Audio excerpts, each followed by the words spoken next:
It's Shirley with another episode of Do It by Feet. And as you know, also an astrologer and a holistic health practitioner. So I begin every episode with looking at the chart of the moment and observing how it will affect what I have to say.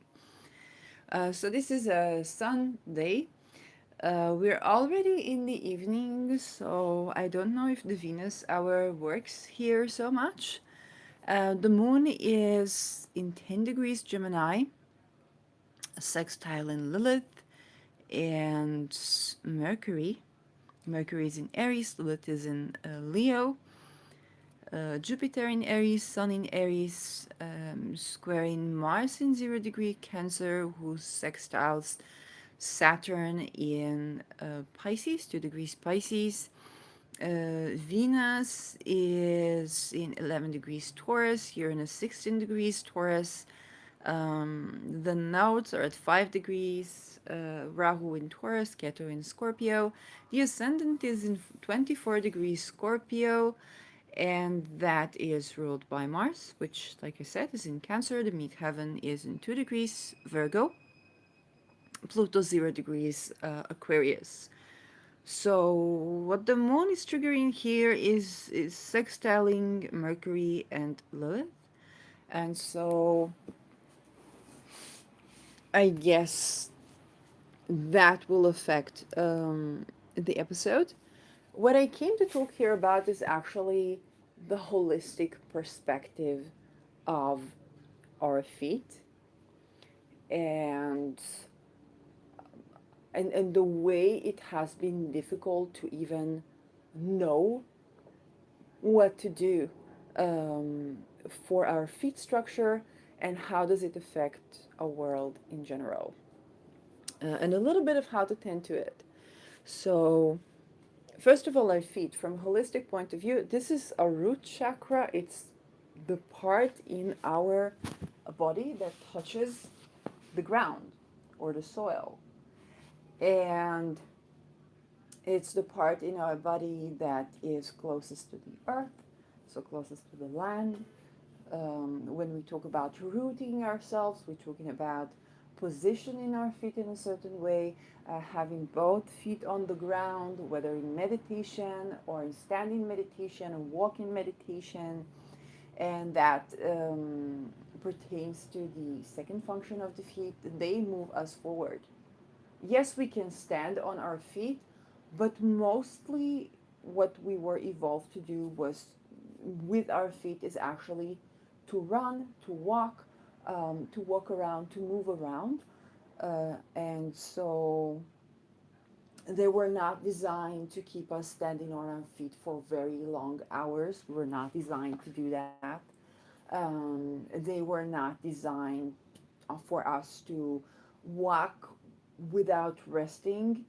They were also not designed for us to drive in the types of vehicles where the feet are detached from the ground or the feet are, which is every vehicle, but when one feet is doing all the work and the other feet is resting, and then there is imbalance between the feet. So all of our modern jobs, our modern lifestyle, and a lot of our modern leisure is designed around having our feet clumped together in the toes in uncomfy shoes, even if they are the most expensive sports shoes that are designed for athletes. Um, Either sitting in an office where we don't really move our feet that much, or standing long hours and not really moving too much around, or doing laborious tasks without leisure, which can also hurt the structure of our feet. To like the design, what the feet are designed to do, and I'm gonna give you a study case of a person who actually did a surgery and that worked for them, and what did they do with the feet, and how does that differentiate between a person who will do a surgery to fix the bone structure like bunions or bunionette, which is where bunion is where the big toe is moving to the inwards into the foot, and then the bone kind of pops out, and the bunionette is the same thing but with the little toe. So um, I'll actually get right to it. If the only case where I ran into of a person that did the surgery and recovered and they're very happy with it was the case of a woman who was dancing, and I just saw it in the comments on YouTube. She was dancing, and the minute she did the surgery, she could go back to dancing for hours on her feet. She make sure made sure that the shoes were compatible, and um, what she actually did with her feet was to move around and to dance and to do something that she really, really loves. So, in such a case where I don't know what happened that her bone structure became the way it became, but when the function of the surgery is to allow you to do what you were meant to do with your feet, it's likely to work.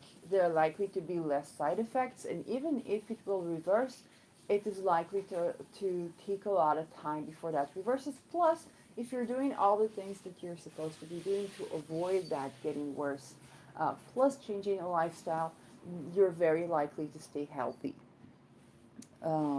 Most cases, when I found out about um, the holistic method of, let's say, treating bone structure, I realized that people, even when they do surgeries, if they don't make the changes in their lifestyle, if they're working in a job that they're not supposed to be working and it doesn't change, um, they will they will either get their bunion and bunionettes again, or worse stuff will come up, right? So there's the structure of the shoes that we wear, which is historically fascinating. I don't know about the entire history of shoes. Um, there's the function of our feet that is also fetishized and has the aesthetic requirements. So most people who come to treat, let's say, toenail fungi or athlete foot, they come for, if it doesn't itch or hurt, they come for aesthetic reasons because they're ashamed of their feet. And of course, the feeling of shame is not very healing. Like, we want to give love to our body parts, to our body when we heal, um, and actually remind our body of how beautiful it is.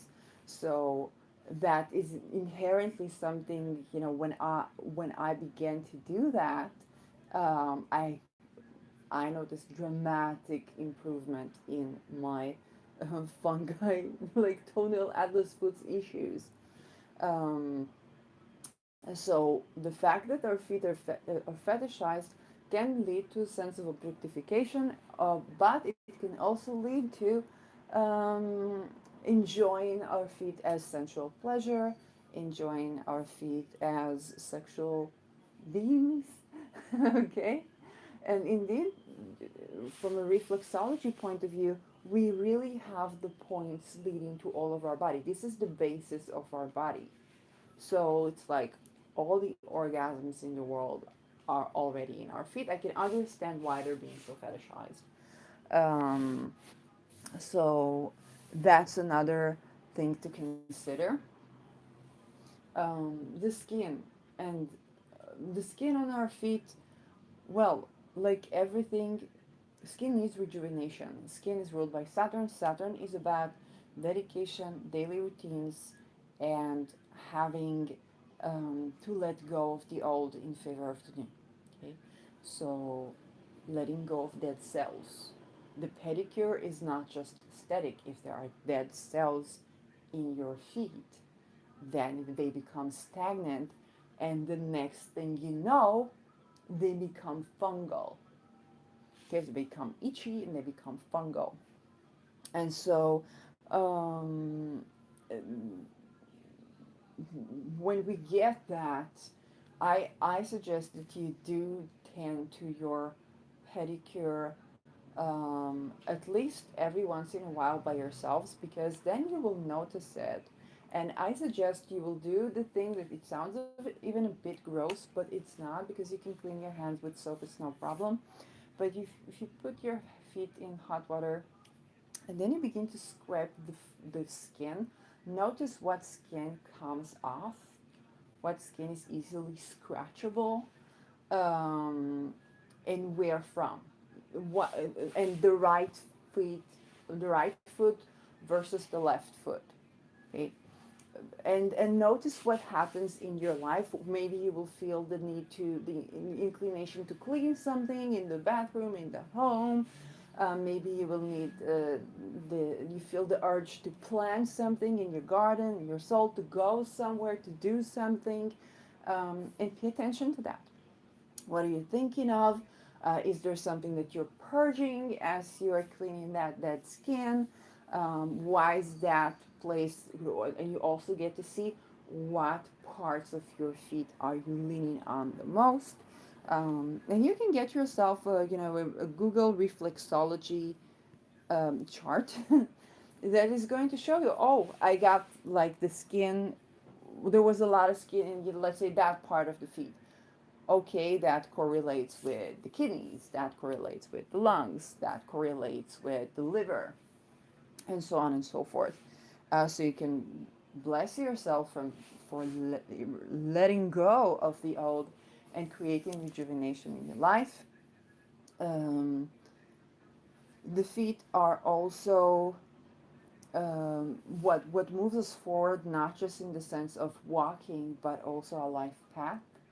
Um, Making progress in life, moving in the right direction. The nails are also going to point us when we're moving in the right direction. You know, when an ingrown nail is a lot of our life is not moving in the right direction. Okay. Our um, toes in general, they are the details of life, decisions of life, from a more reflexology map point of view. And I'm not a reflexologist, but I am a holistic health practitioner, so you do tend to these things. Um, okay, so basically, our toes, we have our eyes and ears, we have our neck, okay, we have our pituitary gland in the big toes, so our head, the endocrine system, so our womb. um, we have with the big toe, it's our head and neck, and underneath it, the pillow is our heart. So alignment between the head and the heart. When I went to a reflexologist that was holistic, and she looked at my feet, she said, you gotta straighten up your bunions. She didn't know exactly how to do that. She said, well, buy something in the pharmacy or something like that, which was not really usable, not really helpful. But at least she was pointing me to something that I will remember, that after a couple of years I will be like, okay, I really want to do that. I really want to dig into that. Um, and she told me there is no defense on the heart, because the toe with the bunion is basically um, not right on, like it's not straight. So the heart part is exposed. Now, if you think of how prevalent this problem, just the bunioness, okay, the bunions, and the alignment between the heart and mind, how prevalent is this in society?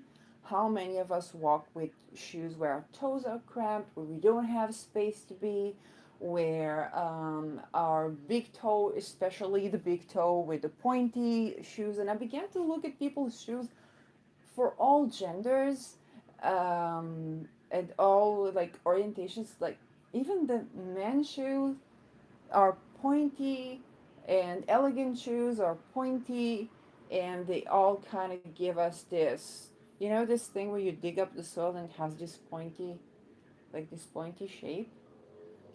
That kind of foot. And think about how prevalent are is the question of in relationship, is this the right one for me? How prevalent are issues of um, vulnerability and emotional exposure to unhealthy relationships or being a part of unhealthy relationships, whether it's perpetuating that or having that and being enabling that in a way, or just being a part of that and not being aware. So just the fact that our big toe, okay, the mind, the head, and then the neck is swaying, is askew, and then the heart is exposed without, it's like we feel without having a mind that can guard and check and align things. And so we can either get paranoid because there is constriction. Okay, what happens when the big toes move? Okay, this is more bunyana awareness. Move into the foot. What we have is that the space between the big toe and the other toes is become crunched, and what's in that space that's become crunched. Try to make your neck crunched. Okay, just your neck leaning in. You can't really see correctly. You're stressed. You see the world from a point of view where you're defending yourself. Okay, and it's very difficult to both identify and create and preserve healthy connections that are true to your heart. That can be a friendship, that can be anything to do with the heart, or even your professional, your career choosing. It's like, hey, do I like that? Do I not like that? Am I just doing it for security? Am I afraid to be vulnerable? Do I like this person? Why do I like this person? Do I like the way they make me feel? Okay, they can make me feel great, but are they the right person for me? Also, from the rational, from the mind. And all of these prevalent relationship problems, ranging from not knowing what is right for our heart and mind, or what feels right doesn't is not what is right. And how prevalent is it in our music, in our songs, in whatnot, to gaslighting and abuse. And then the patterns of being paranoid about it or being anxious about it, versus being a Pollyanna, okay, having the heart exposed. So you're both anxious and Pollyanna. And that is just in alignment with the disalignment of our toes. How crazy is that? This is why, when we talk about holistic health practicing, it's so important to understand what do the factors correlate with in our lives. How is having your heart and mind aligned an issue for you in your life in general, and how by having a physical practice that reminds you, like taking your big toes and slowly working them up to the right position, then starting to work the muscles across. As you align your bones to the right position, you start to work the muscles, and then I already feel it in my neck as I'm doing that, only with the big toe. And I feel like, oh, the constriction in my neck, and how the bones in my neck change. Um, so I'm holding my head more and more in alignment with my heart, basically, and allowing, the seat of the soul, Shan, to fall into the heart.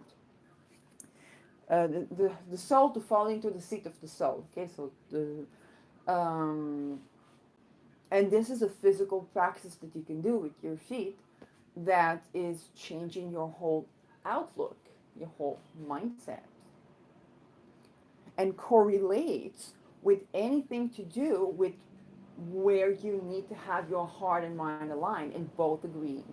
Because if the heart says no, but the mind says yes, it's a no. And if the mind says yes, but if the mind says no, but the heart says yes, it's also a no. But then the mind, when it says no, does it say no because it's too constricted and paranoid, or is it an actual rational decision where you say, well, this person really makes me feel good, but they're married with three, or this person really makes me feel good, but I can see they are not in a position where they got their life together or intending to get their life together at this point in time when I'm looking for so and so and so. And that's, or I really want this this job because I love the creative position that I'm being offered, but my boss seems like a bitter person who will try to nitpick me and steal my shine. No, I don't take this job because I might end up more sick and broke to begin with, no matter how much I make, because my wealth and my well being have to align. So, and this is just, from one toe. Okay, this is information from one toe. Then we go to the next two toes. And the space between the next two toes, if we get to the pillows underneath it, those are the pillows of the right and left eye. So our eyes, the way we see the world, and so the way we interpret what we see. Okay, if we join the big toe and the next two toes, so the first three toes from the big toe, it's our mindset and the way we see the world. Okay, we see something, then we interpret it, we give it a meaning. To have the right meaning, we definitely want the space between the toes to be free. We want them to have space between them. So we can hold, as I'm doing now, we can hold the feet and we can hold the toes in a way that allows for this space. And so our interpretation, it is something that I got channeled. Okay, the interpretation of reality becomes more fit. Our left and right eye also correspond with the sun and the moon, while the philosophy or mindset is more Jupiter. So the sun and the moon, they're both the caregiving aspects. With the moon being about nourishment, emotional nourishment, what we need, the sun being about inspiration, also intellectual. Um, and so looking at the world from a different point of view. And as we align this, I'm so happy to hear the demonstrations outside, so proud of my fellow Israelis. As we align them, uh, as we align them, um, we begin to see things more correctly. So if you can listen outside, you can hear the ocean, which is a lovely sound on the ears. Um, and then you can just go on, and I haven't quite tested what the other spaces do. So the toes are both at the details of our lives, decision in our lives, and how we interpret our reality. And you can get that how many ailments have to do with stress, with worry, with anxiety, with paranoia, with not seeing, but not being able to interpret reality in a way that is in alignment. Nada. Okay, bye. Um, and how is that affecting our health? We know that being anxious is, you know, a, a, a source that, a problem that contributes to all of the ailments of the Western world. We know that not having access to see reality, we may think that we are crazy. We may think that we are seeing things or not seeing things that we actually should be seeing. Um, and and not having our our shoulder blades, our neck, our head aligned with our heart, our chest open, which is something that is visible through the toes. And we try, and a lot of people will try to fix your posture from the the spine, but they would not address the toes. The toes are very important because if you align your toes, your spine begins to erect and align dramatically in itself. So I'm not going to touch the points of your nails because it's beginning to be noisy outside, and that deserves an episode of its own. The meridians and the meridians around the nails. I will leave you with the homework to test it in yourself, to begin to play with that, and touch yourself in the feet. um, and just ponder about this concept. Just ponder about what it's like to have space enough in your body and around you and in your shoes or on the soil or on the land. What's it like to have your heart and mind aligned? What's it like to have to be able to see the world in a way that is alleviating worry as well as the alertness when you need to be alert to changes in your life. Maybe there's something you do need to know, so instead of being afraid of it, you're actually doing something about it, and you can receive the actions, the steps, right? The steps to take to move forward in the right direction. As you are tending to your own feet, it's not instead of getting a pedicurist or a cosmetician or podiatrist or whatnot, then you begin to sense what's actually going on. So that if you do your own, pedicure throughout the month, then when you come to the meeting with your cosmetician or podiatrist or whatnot, you can tell them, I noticed that when that the skin is being removed more from this place, or the skin tend to congest here, which can improve and speed up your recovery because you don't just leave it to an outer person to tell you what is on with your body. You pay attention to it yourself and you begin to form this connection, um, and pay attention to what happens after you work your feet up, and after you do your exercises, how relaxed you are, what's coming up, emotional purging, all of these things which are part of the whole journey. So this is a short episode, and I'm going to just leave you with that and with these lovely, lovely sounds of people speaking up. We'll leave. So thank you for watching.